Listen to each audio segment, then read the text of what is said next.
Buenos días. Gracias por acompañarnos en el cuarto y lamentablemente último webinar de este Nippon Matsuri Online 2020. En esta ocasión, con el tema de la seguridad regional en torno a Japón. Escucharemos primero a nuestro ponente, quien nos hablará sobre los principales retos que enfrenta Japón en términos de seguridad en el este de Asia, las amenazas tradicionales y no tradicionales, así como las principales políticas bilaterales y multilaterales que implementa el gobierno japonés en la actualidad.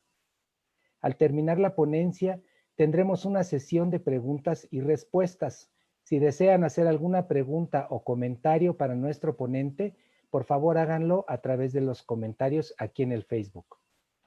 Saludo con mucho gusto al doctor Ulises Granados, quien es licenciado en Relaciones Internacionales por la Facultad de Ciencias Políticas y Sociales de la UNAM, maestro en Estudios de Asia y África con área de China del Colegio de México y doctorado en Historia y Sociedad del Este de Asia por la Universidad de Tokio. Es profesor no numerario en diversas universidades japonesas. Ahora es profesor asociado de tiempo completo de Relaciones Internacionales y Estudios de Asia, así como coordinador del Programa de Estudios de Asia-Pacífico en el Departamento Académico de Estudios Internacionales del ITAM. El doctor Granados es investigador nacional nivel 1 del CONACYT y miembro del comité editorial y evaluador de diversas revistas académicas en México y el mundo. Es también analista para diversos servicios de noticias y medios nacionales e internacionales. Cedo entonces la palabra a nuestro ponente. Adelante, doctor Granados, por favor. Muchísimas gracias, León. Muchas gracias. Es un placer, un honor estar aquí con ustedes en este Nippon Matsuri 2020 en versión online. Para mí es un placer siempre colaborar con los trabajos de la embajada y de la comunidad japonesa aquí en México. Tengo un afecto muy particular a lo que es Japón. Por el pasado yo he estado varios años en Japón y desde aquí, desde México, desde la trinchera académica, pues siempre hemos estado teniendo el corazón de Japón siempre enfrente y trabajando por promover sobre todo las relaciones entre México y Japón. Es para mí un gusto estar aquí y muchísimas gracias antes que nada a la embajada, al señor embajador, a León y a todo el personal de la embajada por permitirme compartir estas ideas, estas pequeñas reflexiones sobre la seguridad en el este de Asia, en la región del este de Asia, y sobre todo las respuestas de Japón. Estamos viviendo en momentos muy importantes, son muy momentos de dinámicas internacionales desde la perspectiva política y de relaciones internacionales, y es importante reflexionar cómo está ajustándose, cómo se está adaptando Japón a estos nuevos cambios, a estas nuevas dinámicas geopolíticas que hay en la región del este de Asia, y sobre todo, pues, tomando en cuenta ahorita que va a haber un cambio de gobierno en los Estados Unidos y acaba de ocurrir un cambio de gobierno también en Japón, creo que es importante reflexionar un poco sobre el papel de estos dos grandes actores en la escena internacional y sus relaciones con otros actores muy importantes, Corea del Sur, en la región del noreste de Asia, Corea del Norte, indudablemente, y sobre todo Rusia y China. Creo que son actores muy relevantes en términos de política internacional y creo que en este sentido es bastante es muy importante relacionar los asuntos que hay ahorita con lo que va a ocurrir en los próximos meses y años, ¿no? Hay cambios fundamentales, cambios estructurales en la estructura política internacional y pues yo agradezco mucho que me hayan permitido poder hablar un poco sobre retos a la seguridad regional en el este de Asia y las respuestas de Japón. Para poder llevar a cabo esta presentación, sí me gustaría compartir con ustedes una presentación en PowerPoint para que vayamos un poco reflexionando sobre cada uno de estos puntos. En este sentido, bueno, a manera de introducción, me gustaría hablar un poco sobre qué es la seguridad y cuáles son las amenazas que enfrenta Japón y muchos países en la región del este de Asia. Existen amenazas a la seguridad, seguridad en términos, quiero hablar en términos muy simples para todo público. Seguridad es básicamente estar libre de las amenazas centrales a la existencia de una sociedad, ¿no? Y en este sentido, pues ya se amplía el concepto de seguridad a seguridad nacional, ¿no? A seguridad regional y seguridad internacional. Y en los últimos años, sobre todo desde la década de los años 90, mediados de los años 90 para acá, se ha puesto mucho énfasis en la seguridad, no tanto del Estado, sino de la región, pero más que nada en la seguridad de las personas. En este caso, la seguridad de los japoneses, del pueblo japonés y de sus vecinos. Entonces, en este sentido, existen amenazas tradicionales, ¿no? Como la guerra, por ejemplo, y amenazas no tradicionales, como el COVID que estamos viviendo en estos momentos, ¿no? Entonces, es importante mencionar que cuando hablamos de amenazas a la seguridad, sobre todo de las personas, estamos hablando de un universo muy, muy grande, ¿no? Hay amenazas tradicionales y no tradicionales que enfrenta Japón. Podemos decir que en términos muy, muy generales, las amenazas tradicionales a la seguridad nacional y regional para Japón son en estos momentos el régimen norcoreano, Corea del Norte, incluyendo un tema pendiente que hay desde la década de los años 70 sobre ciudadanos japoneses que fueron secuestrados en ese momento por agentes norcoreanos y que hasta la fecha no se ha podido saber la suerte de algunos después de tantos años. Y obviamente los conflictos territoriales que hay con China entre China y países vecinos del mar del este de Asia y el mar del sur de Asia, ¿no? Derivados obviamente del poderío militar y económico de China en esta región. Entonces podemos decir que actualmente estos son los temas más relevantes. Y entre las amenazas no tradicionales a la seguridad nacional, regional e internacional de Japón están amenazas de tipo pues, económico, sociales, de salud, ambientales, etcétera, etcétera, ¿no? Son cada vez más numerosas en la escena internacional y tienden a ser cada vez más relevantes. Obviamente el caso del COVID ahorita es un caso muy visible, ¿no? Aunque antes de la crisis del COVID, pues realmente las amenazas no tradicionales no habían sido tan relevantes como algunas amenazas tradicionales, ¿no? El desarrollo de misiles, las explosiones nucleares subterráneas de Corea del Norte. Pero ¿por qué hay esta percepción de tanto conflicto en la región del este de Asia? Bueno, hablando así en términos un poquito teóricos, la región del este de Asia todavía es concebida como una zona, un complejo de conflicto, ¿no? No una región con un régimen establecido de seguridad. No existe una arquitectura de seguridad regional que sea incluyente y lo suficientemente sólida. De hecho, el fin de la Guerra Fría en 1989, 90, 91 no cambió la situación del este de Asia radicalmente. Regímenes dictatoriales, regímenes muy autoritarios en esta región han continuado estando al frente de estos países, ¿no?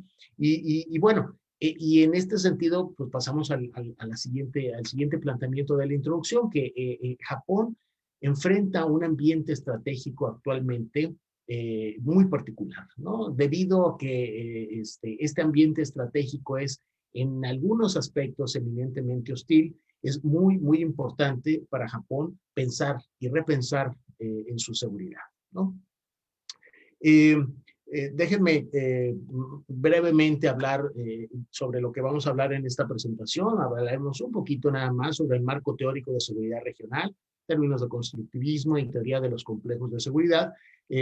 Hablaremos un poquito más en términos más comunes sobre los temas de las amenazas a la seguridad regional en general en el este de Asia y la relevancia de la seguridad tradicional y no tradicional para Japón, ¿no? Y posteriormente, pues, compartiré con ustedes algunos apuntes sobre los temas de cooperación de seguridad de Japón en el este de Asia y, bueno, algunas conclusiones muy, muy generales el día de hoy, ¿no? En términos, no quiero sonar muy teórico aquí, pero es importante más o menos señalar que el transcurso de los eventos, como han ocurrido después de la Segunda Guerra Mundial en Asia, han mostrado desde una perspectiva teórica la existencia de dos áreas de seguridad en Asia. Una, básicamente hablada en términos de un complejo de seguridad regional para el este de Asia y otra para el sur de Asia. La región del sur de Asia está encabezada o cuyo hegemón siempre ha sido la India, mientras que en la región del este de Asia, China, y en este sentido también Japón y la Asociación de Naciones del Sudeste de Asia, durante la Guerra Fría siempre fueron como referentes en el sentido de que se consolidó un complejo de seguridad regional eminentemente distinto al del sur de Asia, ¿no? Pero esto ha cambiado, cambió después del final de la Guerra Fría.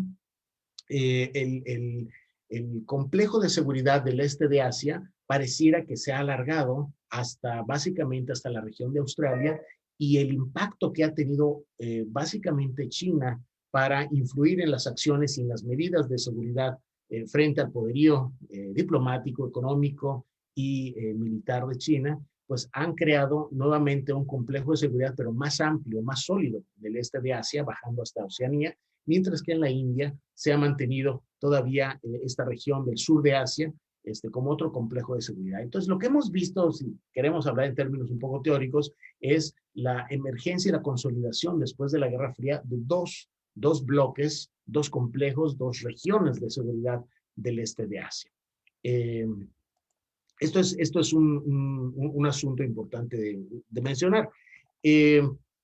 Número dos, en términos de los estudios de seguridad a nivel internacional, es importante mencionar un proceso dentro del constructivismo social, un proceso importante que se ha identificado, el proceso de securitización. El concepto de securitización involucra un proceso en el cual un tema pasa a ser de la esfera política normal a ser un tema de asunto de seguridad que puede amenazar incluso la existencia de un Estado-nación, ¿no? En términos del constructivismo social, este proceso de securitización, que puede ser, por ejemplo, la emigración de centroamericanos por México hacia los Estados Unidos, puede ser securitizado por el gobierno de los Estados Unidos, y muchos temas de este tipo, es realmente un proceso social. Dentro de la sociedad se considera como un acto social, ¿no? Y en este proceso de securitización existen objetos referentes, actores que son los que securitizan esto, y los actores funcionales, ¿no? Los grandes temas. En el caso de Asia podemos hablar de la libertad de navegación, podemos hablar sobre India y sobre China como actores funcionales. Aquí, y con esto quiero terminar la parte de teoría, quiero mencionar que en términos de seguridad, no existe una arquitectura de seguridad claramente establecida en el este de Asia, y es más bien una aspiración, ¿no? El este de Asia necesita tener un régimen de seguridad institucionalizado a través de instituciones, a través de mecanismos, los cuales todavía no están plenamente desarrollados, y yo creo que sí podría tenerlo, o tardaría, pero eventualmente se podría consolidar un régimen de seguridad más institucionalizado. Posteriormente, me gustaría comentarles, en términos generales, qué son las amenazas a la seguridad regional en el este de Asia. Y aquí hay tradicionales y no tradicionales. En términos generales, principalmente las tradicionales, donde el Estado-nación, las fronteras del Estado-nación son los referentes. Las amenazas tradicionales son las que amenazan, valga la redundancia, la seguridad nacional, la seguridad regional y la seguridad global. Y podemos hablar en términos de durante la Guerra Fría y después de la Guerra Fría. Principalmente invasiones, conflictos fronterizos, guerras interestatales que durante la Guerra Fría pues fueron entre Vietnam y China, Taiwán y China, India y China, las guerras de Indochina, la guerra de Corea, etcétera, etcétera, ¿no? Y después de la Guerra Fría, pues básicamente son los conflictos que encabeza China en el mar del este de China, frente a la Senkaku, y en el mar del sur de China. Y hay otros menores, pero existen ahí, como Cachemira, como Arunachal Pradesh en la frontera con la India. Existen amenazas tradicionales de primer nivel, ¿no? En segundo lugar, están otras amenazas derivadas de la proliferación nuclear. En el este de Asia, durante la Guerra Fría, la proliferación nuclear se vio básicamente entre Norcorea y la comunidad internacional, y entre la India y Pakistán.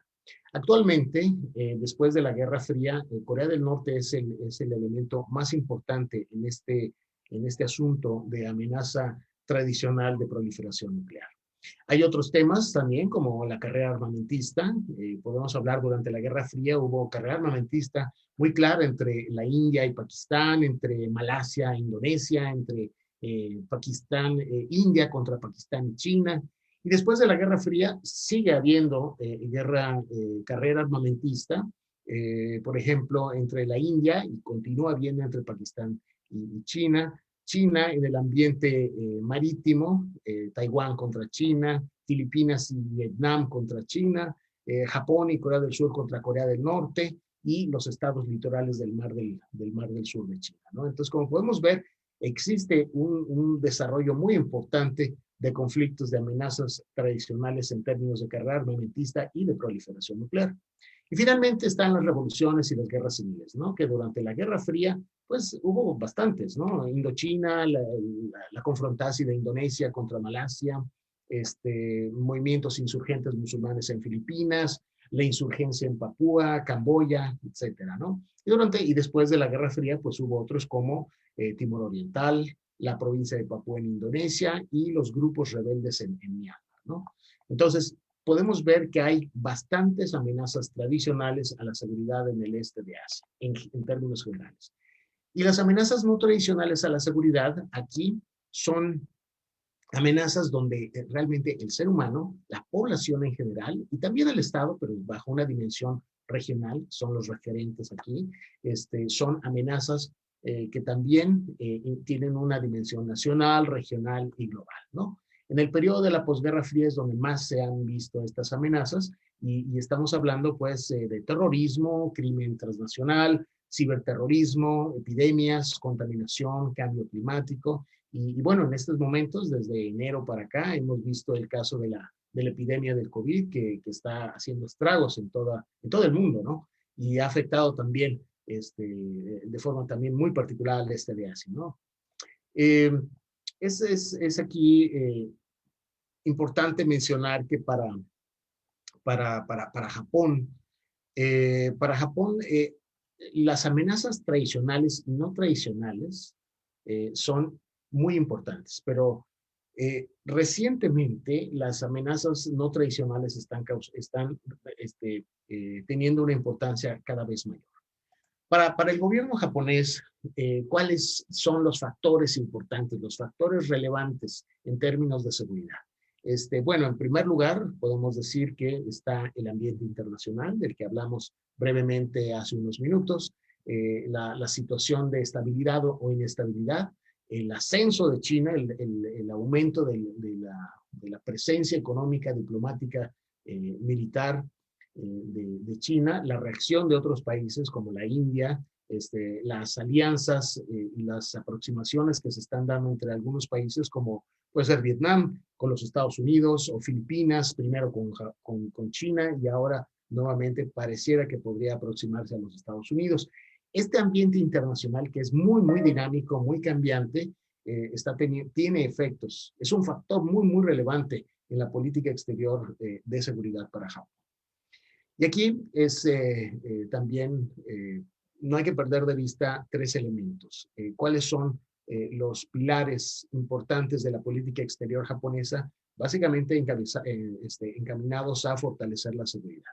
En primer lugar, pensando en amenazas tradicionales, de las que mencionamos hace unos minutos, pues está la alianza con los Estados Unidos.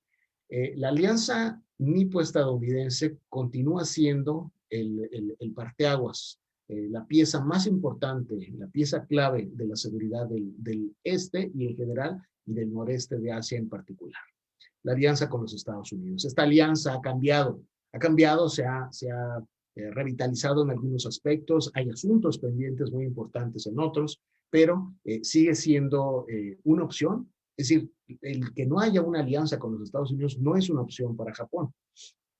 Número dos, las relaciones con sus vecinos. Japón ha pasado un periodo después del término de la Segunda Guerra Mundial de poder consolidar sus relaciones con sus aliados y con todos los países vecinos a través de distintos proyectos, distintos programas de apoyo, a través de la asistencia oficial para el desarrollo, muchos mecanismos de ayuda, y actualmente la presencia, la imagen de Japón está en un nivel bastante satisfactorio, en un nivel muy, muy alto, y de hecho muchos países en la región del este de Asia, sobre todo en el sudeste de Asia, han podido poner en la balanza al mismo tiempo de que se acercan a algunos mecanismos de integración regional encabezados por China, como la ruta de la seda, la nueva ruta de la seda, también aceptan y dan la bienvenida a muchos proyectos de inversión, de comercio y de presencia de empresas japonesas en estos países, ¿no? Entonces, las relaciones con sus vecinos es una cuestión de seguridad nacional para Japón. Y número 3, una diplomacia económica muy, muy importante, ¿no? Considerando que los amenazas no tradicionales de índole económico, como crisis económicas, pueden afectar mucho a Japón. Japón ha podido eh, consolidar su diplomacia económica como uno de los 3 pilares para garantizar su seguridad en términos generales y en términos económicos en particular. Una diplomacia económica de proyección de empresas al exterior, una apertura económica de una firma de bastantes acuerdos de libre comercio, la participación de Japón en mecanismos de integración regional como el RCEP que se acaba de firmar, como el CPTPP, es uno de los promotores del CPTPP, que es el TPP-11. Entonces, estos 3 elementos son los pilares centrales dentro de la política exterior japonesa enfocados a garantizar su seguridad. La alianza, las relaciones con sus vecinos y la diplomacia económica.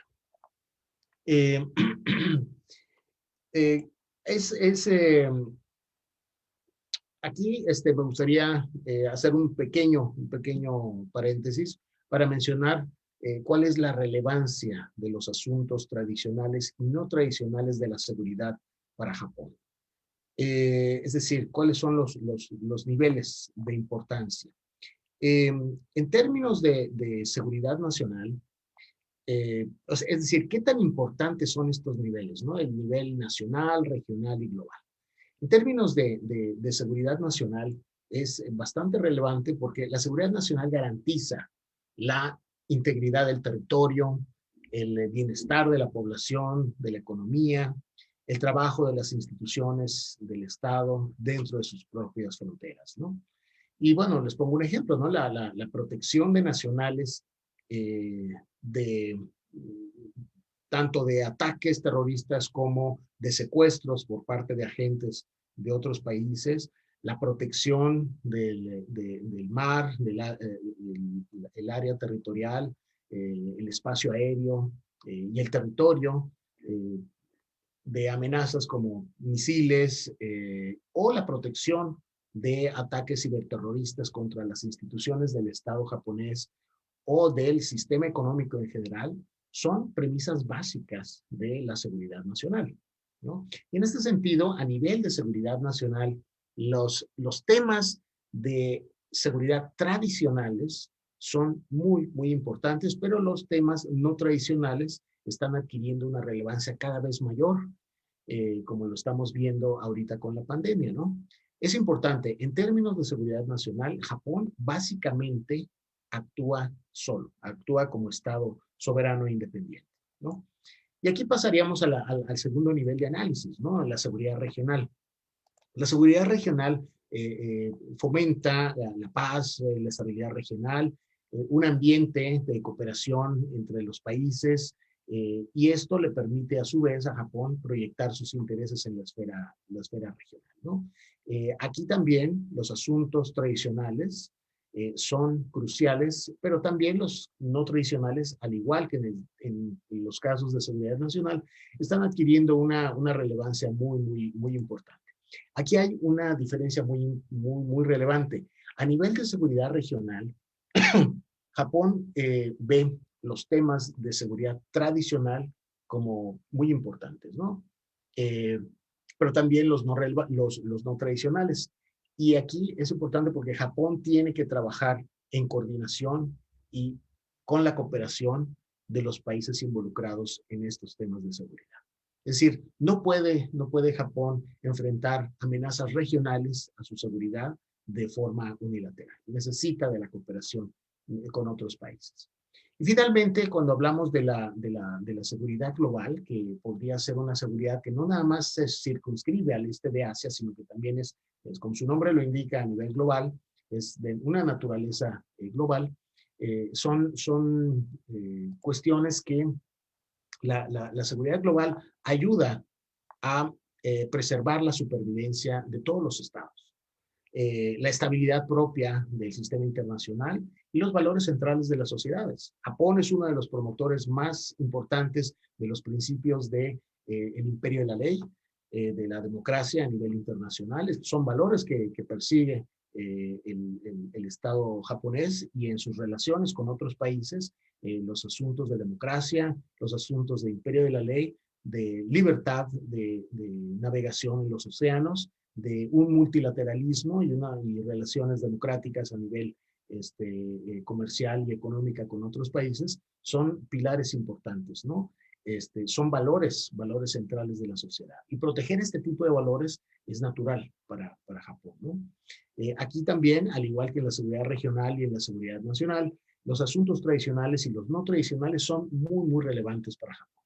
Sin embargo, aquí Japón solamente puede actuar en tándem con la comunidad internacional para preservar la seguridad global.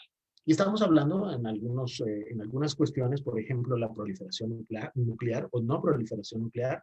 Este es un tema de interés global, ya no es solamente regional y ciertamente no es de interés nacional solamente, aunque obviamente pues, temas como la entrada de misiles por territorio japonés por parte de Corea del Norte afectan directamente a la seguridad nacional. Pero el tema en general de proliferación nuclear es un tema global. Y Japón lo ve de esta forma, ¿no? Tiene que haber una coordinación con la comunidad internacional para aplicar sanciones contra Corea del Norte, ¿no? Algunos de estos temas, como la proliferación nuclear, ciertamente representan amenazas existenciales a nivel nacional, regional y global para Japón. Entonces, llego a todo esto ya para un poco concretizar y llegar a la práctica y que ustedes vean cuáles son las medidas que ha tomado Japón para preservar la seguridad nacional, regional y global, ¿no? Y aquí estamos hablando de las medidas de cooperación sobre seguridad de Japón en el este de Asia. ¿Cuáles son los tres grandes pilares? Número uno es la modernización militar. Es indispensable para Japón poder fortalecerse militarmente en estos momentos, proyectar su poder como un instrumento para garantizar la integridad del Estado, ¿no? Es también muy, muy importante promover una diplomacia como instrumento para fortalecer la seguridad en la región y fortalecer la seguridad a nivel global, y también el poder económico, ¿no? Este es otro de los pilares.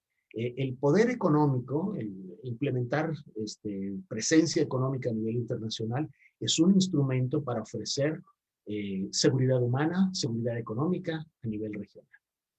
Y en este sentido, pues Japón ha podido desarrollar de una forma muy, muy relevante sus políticas de seguridad. A nivel bilateral, podemos ver que durante los últimos 7 años, 6 años, no estoy considerando ahorita el 2020, cuyas visitas son todas virtuales, obviamente, todos los países pues están teniendo relaciones, pero a nivel virtual online, como en Zoom, como nosotros, pero desde el año 2013, que más o menos coincide con recientemente asumió el poder el entonces primer ministro Shinzo Abe, ha realizado del 2013 hasta el 2019 una serie de giras, una serie de visitas que han fortalecido la presencia de Japón con sus socios, ¿no? Podemos ver en el año 2013 Mongolia, Myanmar, Camboya, Malasia, Singapur, etcétera, etcétera. Ustedes ven aquí los países que visitó el primer ministro. Esto no considera, obviamente, las visitas de jefes de Estado de Gobierno a Japón, o las otras visitas que son a nivel un poquito más bajo, ¿no? Que es a nivel de cancilleres o otras visitas, ¿no? Que también le dan sustancia a la política exterior japonesa. Pero vemos que en el 2013, 2014, 2015, 2016, 2017 y 2018, las actividades del primer ministro han sido del entonces primer ministro, han sido muy, muy activas, muy activas. Ha habido una presencia a través de visitas bilaterales muy, muy grandes. Este es el primer aspecto, ¿no? El segundo aspecto tiene que ver con cómo fortalece Japón sus alianzas. La alianza más importante, como lo mencioné hace varios minutos, es la alianza con los Estados Unidos. Y en este sentido, en el 2016 hubo una reunión importante en Hiroshima y hubo otra reunión importante en el 2018 en Palm Beach, en Florida, en los Estados Unidos, donde a nivel de jefes de Estado y de gobierno se pudo confirmar y se pudo refrendar el interés de fortalecer y de mantener esta alianza de aquí en adelante, ¿no? Es muy, muy relevante para Japón mantener la alianza con los Estados Unidos. Número 3, hay otro tipo de políticas bilaterales que tiene que ver con asociaciones estratégicas. Y hablamos de asociaciones estratégicas, es hablar de relaciones con socios clave, socios cruciales. Y para Japón, las relaciones con Australia, las relaciones con Vietnam, las relaciones con Filipinas, las relaciones con la India, independientemente de las relaciones con los Estados Unidos, son particularmente relevantes. Y aquí podemos inferir, sin haberlo hablado abiertamente, que China y Corea del Norte parecen ser los elementos en el pensamiento, en la agenda de política exterior, considerados como preocupaciones para la seguridad de la región. Y en ese sentido se entiende que Japón pueda tener relaciones tan cercanas actualmente con Australia, Vietnam, Filipinas y con la India, ¿no? Son relaciones que se han manifestado a través de visitas recíprocas, a través de donaciones de hardware, donaciones de naves de superficie, por ejemplo, para patrullar con su guardia costera, etcétera, etcétera, ¿no? Y tenemos otro elemento bilateral muy, muy importante. Bilateral y también, ¿por qué no?, multilateral, ¿no? Estamos hablando de la seguridad económica. Y estamos hablando básicamente de toda la serie de tratados de libre comercio o acuerdos de asociación económica, como el que tiene con México desde el 2005 Japón, que sirven para garantizar la seguridad económica y la capacidad de proyectar el poderío económico de las empresas japonesas en el exterior.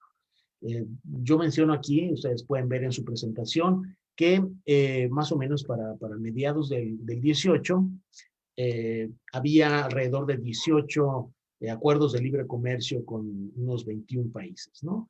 Y bueno, a nivel bilateral, obviamente, también en términos comerciales, estamos hablando de la entrada en vigor ya del CPTPP, que es ASEAN, los 10 naciones de la Asociación de Naciones del Sudeste de Asia, más 6 países, que es Japón, China, Corea del Sur, y más aún se sumaron posteriormente India, se había sumado India, se suma Australia y Nueva Zelanda. Finalmente la India se retira del CPTPP, digo del RCEP, y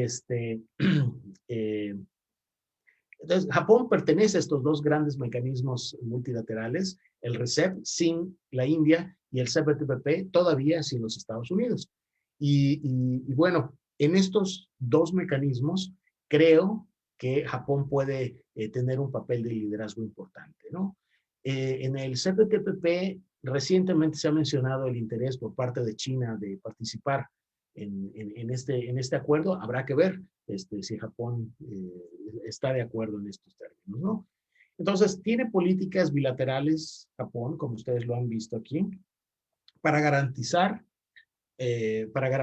su seguridad en términos generales, términos políticos, económicos, militares, sanitarios, etcétera, etcétera. Y también hay una serie de políticas multilaterales para garantizar su seguridad. Y estamos hablando, por ejemplo, del Foro Regional ASEAN, donde en el año 2018, en la 25ª reunión ministerial, Japón retomó temas tan relevantes como el Indo-Pacífico libre y abierto desde el año 2016, las cuestiones del Mar del Sur de China, los asuntos del terrorismo, el tema permanente de Corea del Norte y el asunto de la falta de democracia en Myanmar, ¿no? Hay otros temas también importantes a nivel multilateral que tienen una participación y un liderazgo de Japón, como la Cumbre del Este de Asia. La reunión del 2018 en Singapur también fue relevante para Japón. Tenemos otros mecanismos multilaterales, como la reunión de ministros de ASEAN Plus, que también se llevó a cabo en octubre del 2018 en Singapur. Y tenemos otros mecanismos trilaterales o cuadrilaterales, incluyendo las reuniones de ministros de defensa de Australia, Estados Unidos y Japón, la reunión en el diálogo Shangri-La en Singapur, donde se hablaron temas sobre el Indo-Pacífico, Corea del Norte, el Mar del Sur de China y el apoyo a la centralidad de ASEAN, ¿no? Entonces, en este sentido, Japón también ha aprovechado las plataformas multilaterales para garantizar o preservar su seguridad, ¿no? Es particularmente importante que desde hace unos 4 años más o menos, Japón ha estado consolidando esta doctrina de su estrategia para el Indo-Pacífico, ¿no? Desde el año 2016, en agosto, en el discurso de la TICAD 6, el primer ministro Abe habló sobre la importancia de crear esta región Indo-Asia-Pacífico segura y libre a la navegación, ¿no? Y obviamente, pues, en mecanismos también multilaterales como la cumbre de Osaka en el 2018 y en otras reuniones también que se han realizado 2018 y 2019, Japón ha estado protegiendo sus intereses. Un paréntesis importante, creo que es importante hacer aquí sobre la participación de Japón en las operaciones de preservación de la paz de las Naciones Unidas, porque también es estratégicamente importante para Japón participar en las operaciones de paz en la región. Desde 1992, la participación de Japón en Camboya y en los tribunales de paz de Camboya y en Timor Oriental, finalmente también. En estos dos países, Camboya y Timor Oriental, Japón ha podido a través de los años demostrar liderazgo, demostrar la capacidad de formar capacidades, por así decirlo, valga la redundancia, formar capacidades en estas regiones para poder preservar la paz, la estabilidad y construir la paz a largo plazo, ¿no? En operaciones humanitarias también, Japón ha participado activamente en los temas del desplazamiento de personas en Timor Oriental y ha participado en las elecciones a través de observadores electorales en Timor Oriental 3 veces y en Camboya. Entonces, dentro del marco de las Naciones Unidas, Japón también garantiza su propia seguridad regional. ¿A qué conclusiones podríamos llegar? Y ya con esto, pues sí me gustaría terminar y podríamos entrar a una sesión de preguntas y respuestas, si ustedes gustan, rescatando las respuestas que creo que van a estar en el chat. Podemos decir, así como una de las cuatro conclusiones finales, muy, muy generales, es que en las últimas décadas, Japón, desde 1955-1956, ha vivido en términos de seguridad bajo la doctrina Yoshida. Es decir, que se le permite el crecimiento económico, la proyección, la consolidación de su economía y a cambio se cedía un poco la seguridad nacional, regional y global de Japón a sus alianzas con los Estados Unidos. Pero esto ha ido cambiando. Los cambios que hemos visto desde el final de la Guerra Fría en la región del este de Asia han empezado a tener una influencia importante en Japón, en el pensamiento de las élites políticas en Japón. Y se vio, por ejemplo, desde el fin de la Primera Guerra del Golfo Pérsico, que los Estados Unidos esperaban otro tipo de participación de Japón en la esfera internacional, más allá del apoyo económico que se ha dado, ¿no? Y esto poco a poco ha ido cambiando esta percepción dentro de las élites políticas en Japón, creo, en el sentido de que Japón tiene que regresar a un tipo de normalidad, donde sea soberanamente capaz de decidir sus asuntos de defensa, de proyección de personal militar en operaciones de paz de Naciones Unidas o en algunos otros escenarios donde haya inestabilidad regional. Y bueno, este es un gran tema. El tema de la seguridad de Japón es un tema que le importa mucho a los países del este de Asia. Y en ese sentido, la doctrina Yoshida ha estado cambiando un poco, ha estado mutando y los nuevos retos a la seguridad regional están haciendo repensar los términos de cómo enfrentar la seguridad para Japón, ¿no? Una segunda conclusión sería que Japón, como una potencia media, como la tercera economía del mundo y un contribuyente muy, muy importante a la seguridad internacional, oscila, sin embargo, en términos de seguridad, oscila entre seguridad nacional, regional e internacional. Es decir, ¿a qué me refiero? En términos, por ejemplo, de cómo enfrentar amenazas muy fuertes como el terrorismo. En ese sentido, Estados Unidos puede llegar como una gran potencia a establecer medidas de seguridad nacional por encima de todo lo demás. Cooperación internacional, cooperación regional, etcétera, etcétera. Sin embargo, Japón necesita también la cooperación de los vecinos y de la cooperación de la comunidad internacional. No puede comportarse, en esencia, Japón como una potencia mundial como los Estados Unidos. Es decir, el perfil que tiene Japón para enfrentar los asuntos de seguridad son distintos. Entonces, a veces toma medidas de seguridad nacional, a veces toma medidas de seguridad regional y a veces toma medidas en tándem con el Consejo de Seguridad o con Naciones Unidas en general sobre seguridad internacional. Digo, y esto no es malo, es la condición propia de Japón, ¿no? Una tercera consideración final podría ser el tipo de avances en cooperación regional para enfrentar los asuntos de seguridad. Japón está plenamente consciente de que necesita fortalecer la cooperación regional para tratar de esgrimir algún tipo de argumentos que ayuden a crear una estructura de seguridad a nivel internacional, pero sobre todo en la región del este de Asia. Porque, como yo se los mencionaba al principio de la presentación, no existe un régimen de cooperación, un régimen de seguridad, una arquitectura de seguridad sólida en el este de Asia, ¿no? Y bueno, y la última consideración es que Japón no ha quitado el dedo del renglón en el sentido de que China y Corea del Norte, dentro de las agendas de seguridad nacional, regional e internacional, juegan un papel muy importante. Japón considera, creo, el gobierno japonés considera que las amenazas provenientes de China y las amenazas provenientes de Corea del Norte, tanto tradicionales como no tradicionales, son muy importantes, ¿no? No quiero entrar en el debate sobre quién fue el responsable del inicio de la pandemia del coronavirus, pero sé que Japón se ha mostrado propositivo en el sentido de que se haga una investigación internacional para deslindar responsabilidades, al igual que Australia, ¿no? Entonces, ¿de qué forma esto va a impactar la relación bilateral con China o con los Estados Unidos o con otros países? Eso habrá que verse. Yo lo dejaría aquí, esta reflexión, y pues estoy muy atento a sus comentarios, son muy bienvenidos. Muchas gracias, León. Al contrario, muchas gracias, doctor Granados, por esta interesantísima ponencia. Vamos a comenzar ahora con las preguntas que nos hacen a través de los comentarios de Facebook. La primera pregunta que tenemos es más bien un comentario sobre el cual quisieran escuchar tu opinión. Ellos mencionan que el problema de seguridad respecto a China es un poquito complejo porque desde el punto de vista militar y de otros puntos de vista, China se ve como una amenaza, pero al mismo tiempo pues es un gran aliado económico de Japón.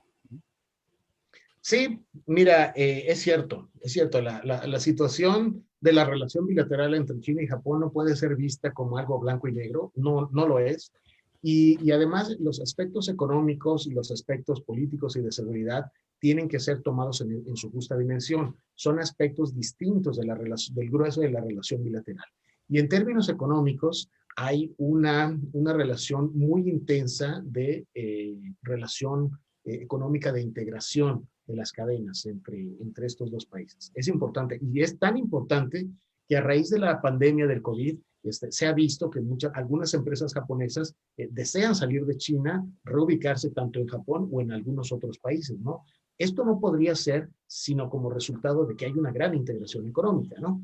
Entonces, en términos económicos, sí hay una relación dinámica y muy intensa entre estos dos países. A nivel político, obviamente, hay diferencias muy grandes, hay percepciones, hay ideologías muy, muy grandes, pero yo creo que los dos países han sabido manejar esta relación sobre todo en los momentos de crisis, han podido manejar la relación de una forma relativamente satisfactoria. Por ejemplo, quisiera pensar en la década de los 70, ¿no? A principios cuando se normalizan las relaciones entre los Estados Unidos y Japón, Estados Unidos y China, Japón tiene que adaptar su política exterior y aproximarse otra vez a China. algo muchísimo más reciente. En el año 2008 también entre los dos países hubo un acercamiento, reconociendo que los dos países tienen intereses estratégicos y que bajo esta premisa de intereses estratégicos tienen que tener algún tipo de acuerdo y algún tipo de coexistencia pacífica y amigable, ¿no?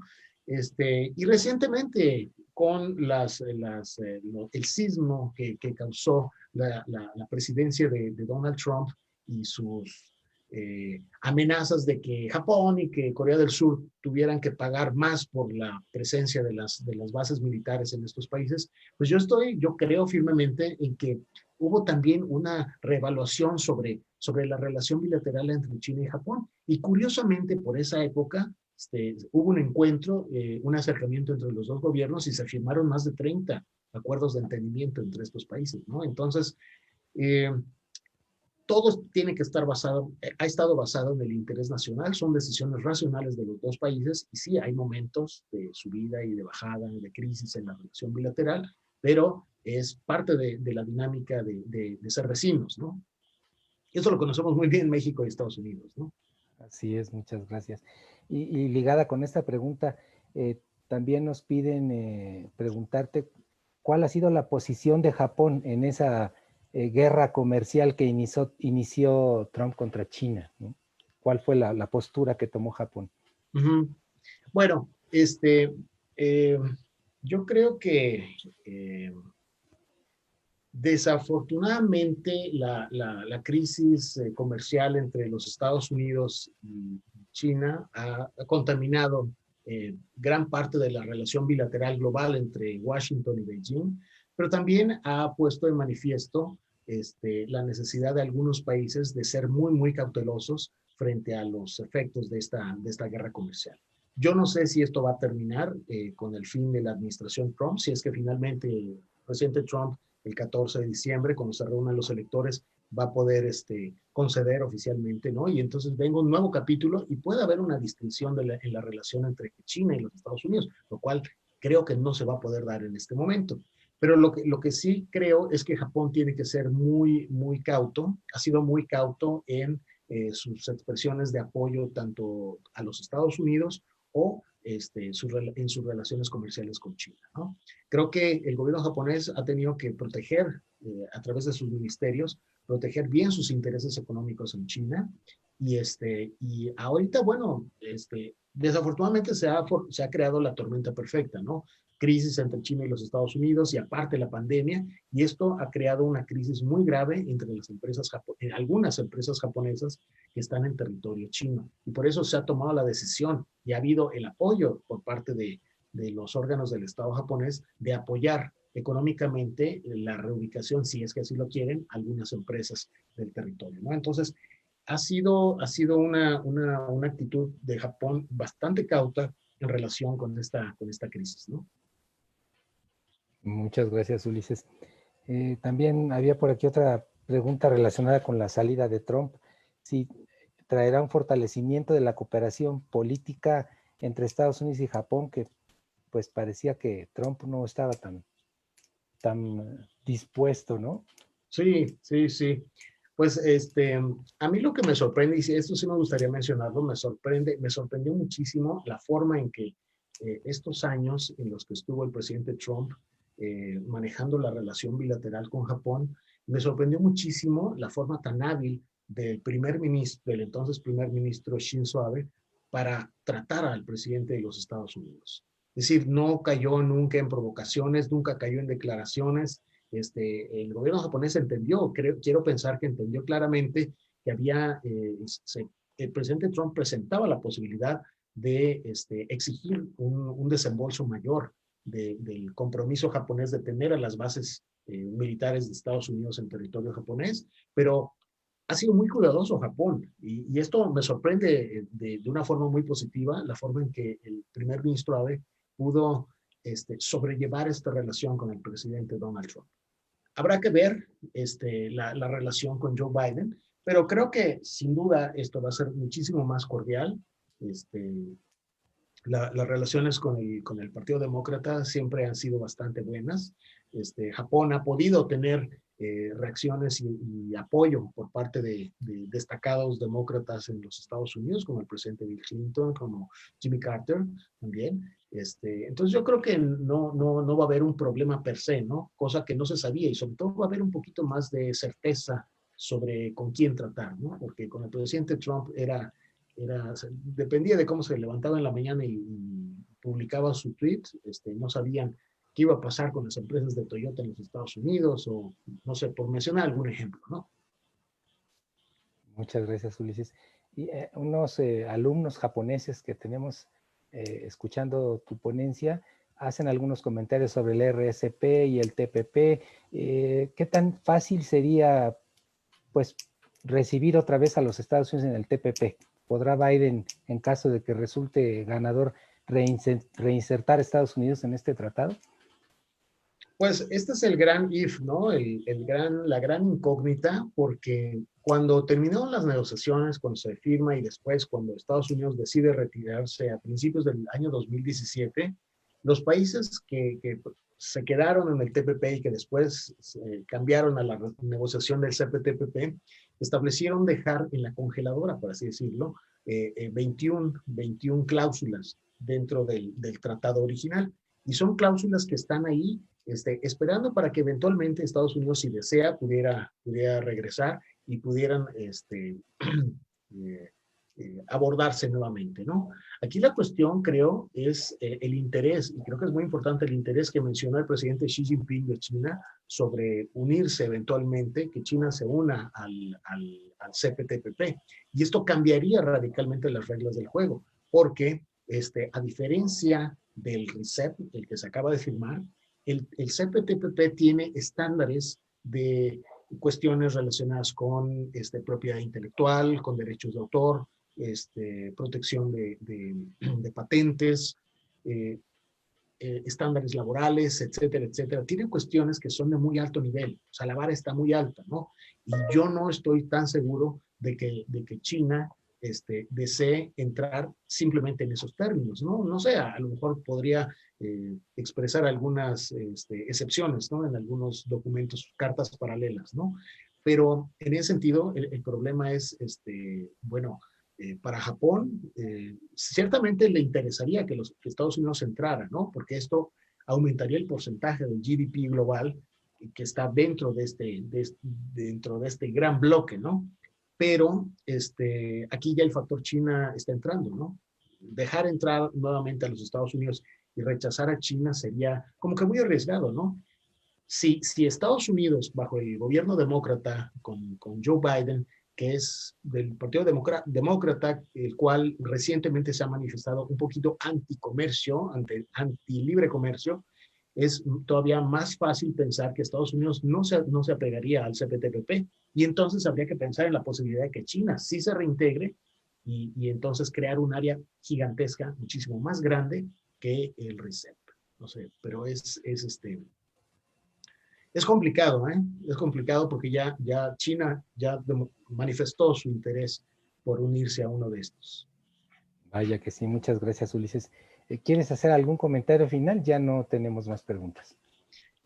No, pues simplemente muchas gracias. Creo que nada más, qué bueno que en esta plataforma se pueda generar un espacio para hablar sobre estos temas. Los temas culturales, los temas sociales son muy, muy relevantes en la relación entre México y Japón. Y los temas políticos creo que también son muy, muy relevantes. Creo que es necesario, es recomendable que las personas interesadas conozcan sobre el desarrollo político, la política exterior, las relaciones internacionales, la integración económica de Japón, porque eso no nos afecta, nos beneficia a los mexicanos, ¿no?